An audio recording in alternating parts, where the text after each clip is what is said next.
हरे कृष्णा। आप सभी का दिन शुभ और मंगलमय हो। इससे पहले की कथा सुनने के लिए आप सभी का बहुत बहुत धन्यवाद। आज सुनिए माघ मास महात्म्य में आगे की कथा। चिरिसूत जी कहते हैं, हे द्विजवरों, हाटकेश्वर क्षेत्र में सप्तऋषियों का आश्रम है जो समस्त कामनाओं को पूर्ण करने वाला है। जो मनुष्य श्रावण मास की पूर्णिमा को वहां स्नान करता है वह मनोवांछित फल को पाता है। जो कंद मूल फल और शाक द्वारा वहां श्राद्ध करता है वह राजसूय और अश्वमेध दोनों यज्ञों का फल प्राप्त कर लेता है। भाद्रपद मास के शुक्ल पक्ष की पंचमी तिथि में वहां स्नान करके पुष्प धूप और चंदन आदि के द्वारा ऋषियों का भक्ति पूर्वक पूजन करना चाहिए। और पूजन का मंत्र इस प्रकार है: ओम अत्रेय नमः, ओम वसिष्ठाय नमः, ओम कश्यपाय नमः, ओम भरद्वाजाय नमः, ओम गौतमाय नमः, ओम कौशिकाय नमः, ओम जमदग्ने नमः, ओम अरुंधत्ये नमः। इस प्रकार उच्चारण करके फिर पूजन करना चाहिए। हे ब्रह्मर्षियों, पूर्व काल की बात है, एक समय संसार में 12 वर्षों तक वर्षा नहीं हुई। जीविका की साधनभूत समस्त औषधियों, अन्न और फल आदि का नाश हो गया। इससे सब लोग भूख की पीड़ा से व्याकुल हो गए।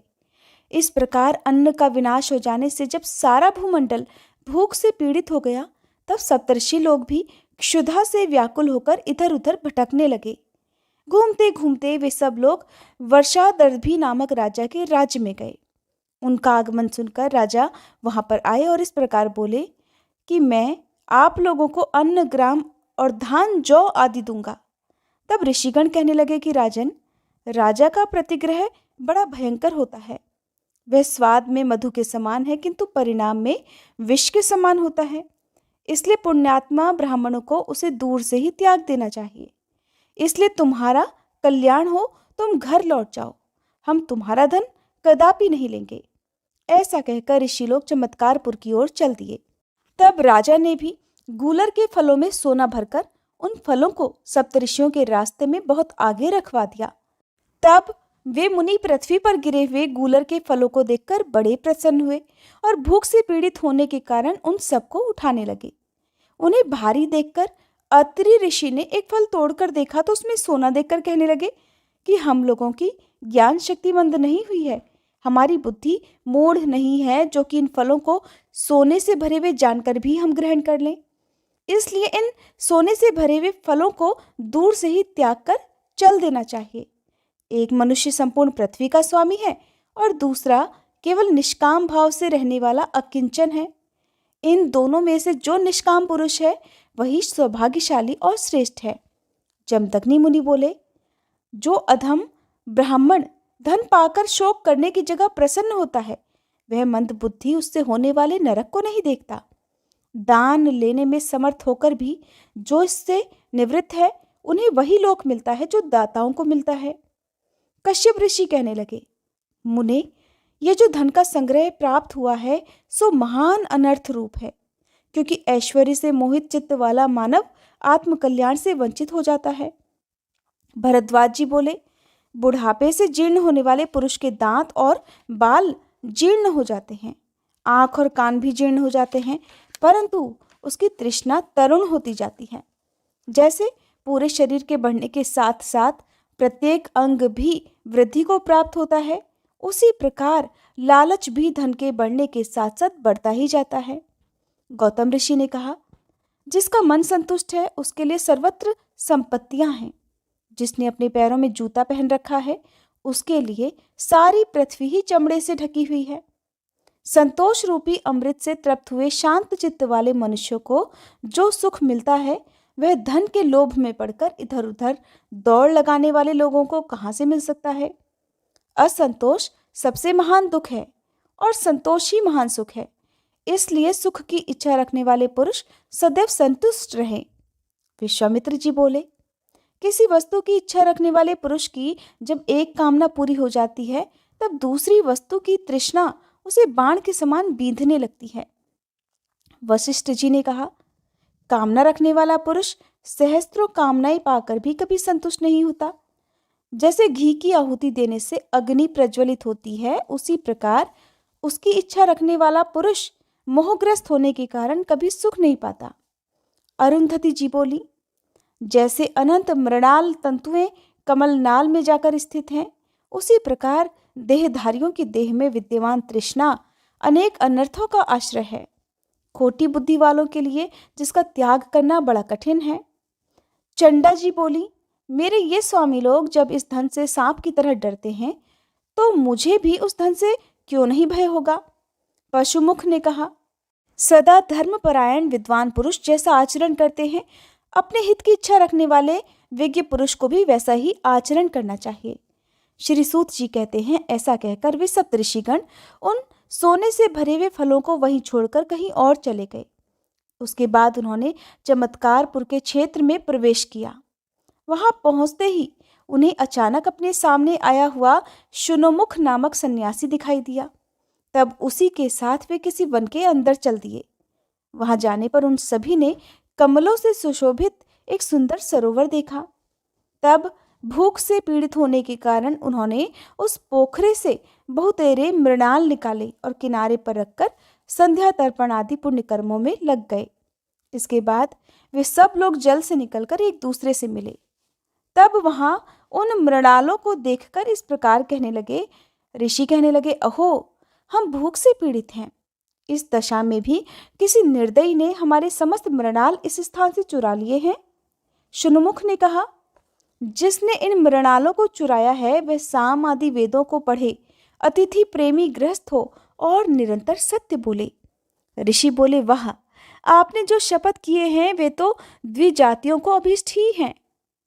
अतः यह निश्चय हो गया कि इन मृणालों की चोरी श्रीमान ने ही की है। शुनमुख ने कहा, निश्चय ही मैंने आप लोगों के मृणाल चुराए हैं। आप मुझे इंद्र जानिए। हे द्विजवरों, आप में लोभ का अभाव देखकर मैं बहुत संतुष्ट हूँ, इसलिए आप मेरे साथ शीघ्र ही स्वर्गलोक में पधारें। ऋषि बोले, देवराज, हम तो मोक्ष मार्ग के पथिक हैं, हमारे मन में स्वर्ग का लालच नहीं है, अतः इस तीर्थ में मोक्ष के लिए हम तपस्या करेंगे। जमदग्नि मुनि ने कहा, सुरेश्वर, हमने मृणालों से ही अपना जीवन निर्वाह करते हुए समुद्र पर्यंत समूची पृथ्वी की परिक्रमा की है।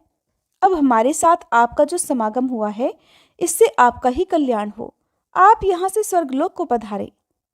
देवराज इंद्र बोले, उत्तम व्रत का पालन करने वाले हे मुनीश्वरों, मेरा दर्शन कभी व्यर्थ नहीं जाता, इसलिए आप लोग अपनी और कोई अभीष्ट वस्तु मुझसे ग्रहण कीजिए। फिर ऋषियों ने कहा, हे इंद्र, इस पृथ्वी पर हमारे नाम से ये आश्रम विख्यात हो और यहाँ आने वाले मनुष्यों के सभी पापों का नाश करने वाला हो। हम तो सदा यहीं तपस्या के लिए तब तक निवास करेंगे जब तक कि हमें सनातन मोक्ष की प्राप्ति नहीं हो जाती। देवराज इंद्र बोले, सप्तऋषियों, आप लोगों का ये आश्रम तीनों लोकों में विख्यात होगा। जो जिस कामना को मन में लेकर श्रावण मास की पूर्णिमा को यहाँ श्राद्ध करेगा, वह उस मनोरथ को अवश्य ही पालेगा। जो मनुष्य निष्काम भाव से यहाँ श्राद्ध अथवा दान करेगा, वह निस्संदेह मोक्ष प्राप्त कर लेगा। जो आप लोगों के शुभ आश्रम पर देह त्याग करेंगे, वे पापी होने पर भी परम गति को प्राप्त होंगे। जो मनुष्य एकाग्रचित्त होकर यहाँ इंगुदी, बेर या फिर बेल आदि से पितरों के लिए श्राद्ध करेगा, वह सब पापों से मुक्त होकर किन्नर गणों के मुख से अपनी स्तुति सुनता हुआ देव दुर्लभ परम सिद्धि को प्राप्त करेगा। ऐसा कहकर इंद्रदेव सभी ऋषियों से प्रशंसित होकर वहां से अंतर्ध्यान हो गए और वे सप्तऋषि वहीं रहने लगे। फिर दीर्घ काल व्यतीत होने पर उन्होंने भी भारी तपस्या करके जरा मृत्यु रहित परम पद प्राप्त कर लिया। सप्तऋषियों ने अपने आश्रम पर त्रिशूलधारी भगवान शिव के लिंगमय स्वरूप की जो स्थापना की है, उसके दर्शन मात्र से ही मनुष्य पाप मुक्त हो जाता है। जो भक्ति पूर्वक पुष्प, धूप और चंदन आदि से उसका पूजन करता है, वह अवश्य ही मोक्ष को प्राप्त होता है। यहाँ पर आपने एक शब्द सुना, मृणाल। मृणाल कहते हैं कमल की नाल को, यानी कि कमल के डंठल को। श्री सूत जी कहते हैं, हे ब्राह्मणों, हाटकेश्वर क्षेत्र में एक दूसरा आश्रम महर्षि अगस्त्य का है। वहाँ साक्षात विश्वात्मा भगवान महेश्वर निवास करते हैं। वहाँ चैत्र मास के शुक्ल पक्ष की चतुर्दशी तिथि को स्वयं भगवान सूर्य आकर देवताओं के स्वामी महादेव जी की पूजा करते हैं।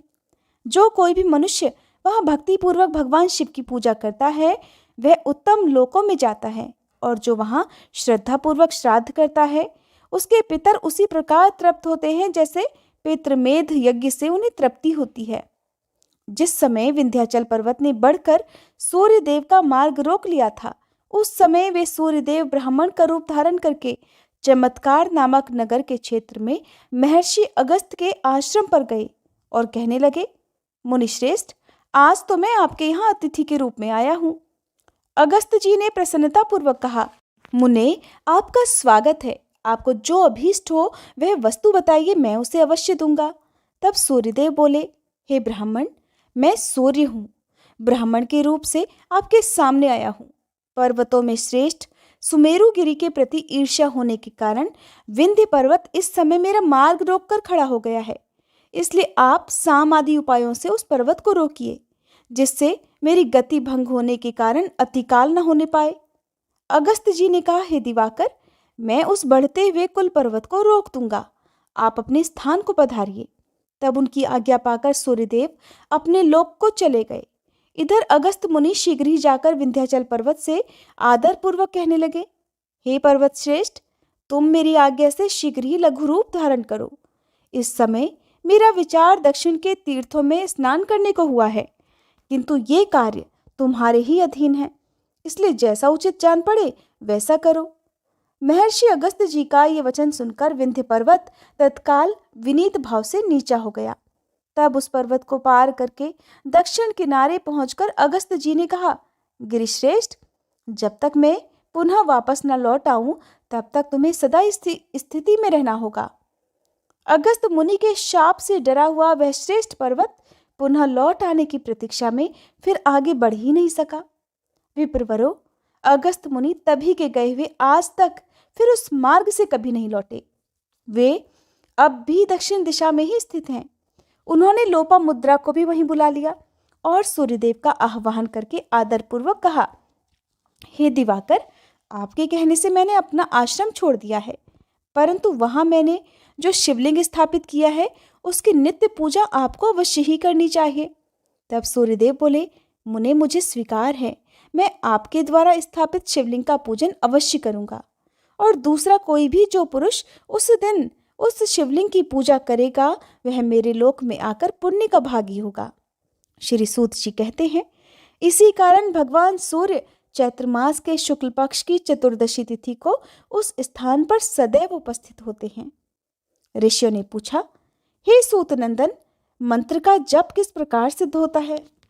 तब श्री सूत जी महाराज कहने लगे, महर्षियों, पूर्व काल में दुर्वासा मुनि के सामने इस विषय का वर्णन करते हुए पिताजी के मुख से जो कुछ भी मैंने सुना है वह बतलाता हूँ। दुर्वासा जी ने पूछा कि सूत जी, मैं किसी अभीष्ट मंत्र को सिद्ध करना चाहता हूँ, उसकी सिद्धि के लिए जो शास्त्रोक्त विधान हो वह बताइए। लोमहर्षण बोले, मुने, मंत्रों का साधन सबके लिए कष्टदायक, दोषयुक्त और अनेक प्रकार के विघ्नों से व्याप्त रहता है। अगर आप मंत्र के लिए सिद्धि चाहते हैं तो चमत्कारपुर के क्षेत्र में चले जाइए। वहां महर्षि अगस्त जी के द्वारा निर्मित चित्रेश्वरी पीठ है। वह हृदय स्थित मंत्रों की तत्काल सिद्धि करने वाला पीठ बताया गया है। वहां न तो कोई विघ्न आता है और न किसी प्रकार का दोष ही प्राप्त होता है। देवताओं के वरदान से वहां कोई भी मंत्र सिद्ध हुए बिना नहीं रहता। वह सिद्ध पीठ चारों युगों के लिए हितकर है और जो वहां रहते हैं उन्हें युग के अनुसार शीघ्र ही सिद्धि की प्राप्ति कराता है। हे ब्राह्मणों, जो जिस मंत्र की सिद्धि करना चाहता है वह उसको पहले ही 1,00,000 बार जप ले। ऐसा करने से वह मनुष्य पवित्र, सिद्ध और मंत्र साधन का अधिकारी बन जाता है। इसके बाद फिर से उसका 4,00,000 जप करे और प्रज्वलित अग्नि में दशांश आहुति दे। इससे अवश्य ही मंत्र की सिद्धि होती है। सौम्य कार्यों में पीली सरसों और चमेली के फूलों से हवन होता है। हवन के बाद ब्राह्मण भोजन कराना चाहिए और रौद्र कार्यों में लाल फूल और गुग्गल से होम कराना लाभदायी माना जाता है। हवन के बाद कुमारी कन्याओं को भोजन आदि से तृप्त करना चाहिए। ये सतयुग के लिए उत्तम मंत्र साधन बताया गया है। त्रेता युग में 1/4 कम किया जाता है, द्वापर में आधा और कलयुग में 1/4 साधन आवश्यक है। इस प्रकार मंत्र सिद्धि प्राप्त करके उस पीठ में अपनी इच्छा के अनुसार सत्य साधन करे। ऐसा करने से मनुष्य शापानुग्रह में समर्थ, तेजस्वी, सभी प्राणियों के लिए अजय और साधु सम्मानित हो जाता है। श्री सूत जी कहते हैं, मेरे पिताजी वह सब बात सुनकर दुर्वासा मुनि चित्रेश्वर पीठ में चले गए और वहां उन्होंने सब मंत्रों का क्रमशः साधन किया। श्री सूत जी कहते हैं, वही राजा धुंधुमार के द्वारा स्थापित किया हुआ शिवलिंग है, जिसे उन्होंने अति मनोहर सर्वरत्नमय मंदिर बनवाकर प्रतिष्ठित किया है। उस तीर्थ में आश्रम बनाकर राजा ने बड़ी भारी तपस्या की, जिसके प्रभाव से भगवान शिव उनके द्वारा स्थापित शिवलिंग में विराजमान हुए। उस मंदिर के समीप उन महात्मा राजा ने एक बावली बनवाई, जो अत्यंत निर्मल जल से भरी हुई, सभी तीर्थों के समान महत्व रखने वाली और मंगलकारक थी। राजा धुंधुमार सूर्यवंश में उत्पन्न हुए थे। वे बृहदश्व के पुत्र थे। उन्होंने मरु प्रदेश के जंगलों में निवास करने वाले धुंधु नामक महादैत्य को मारा था। इसलिए वे तीनों लोकों में धुंधुमार के नाम से प्रसिद्ध हुए। उनका दूसरा नाम कुवलयाशु भी था। चमत्कार का क्षेत्र परम पावन है, ऐसा जानकर उन्होंने उस क्षेत्र में भगवान शंकर का कीर्तन करते हुए बड़ी भारी तपस्या की। रत्न निर्मित प्रासाद में उत्तम महालिंग की स्थापना करके भेंट, पूजा और उपहार आदि के द्वारा तथा पुष्प, धूप और चंदन आदि सामग्रियों से भगवान शिव का पूजन किया। इससे प्रसन्न होकर महादेव जी ने वृषभ पर आरूढ़ होकर गौरी देवी तथा अन्य गणों के साथ राजा को प्रत्यक्ष दर्शन दिया और कहा, तुम मनोवांछित वर मांगो। तब धुंधुमार ने कहा, हे संपूर्ण देवताओं के स्वामी, हे भगवान शिव, आप कृपा पूर्वक अपने इस लिंगमय विग्रह में सदैव निवास करें। श्री भगवान बोले, हे राजन, चैत्र मास के शुक्ल पक्ष की चतुर्दशी तिथि को मैं गौरी देवी के साथ सदैव यहाँ निवास करूंगा। उस समय इस बावली में स्नान करके जो मेरा दर्शन करेगा वह मेरे लोक में जाएगा। श्री सूत जी कहते हैं, ऐसा कहकर भगवान शिव वहीं अंतर ध्यान हो गए और राजा प्रसन्नचित्त होकर वहीं निवास करने लगे। अंत में वे मुक्ति के भागी हुए।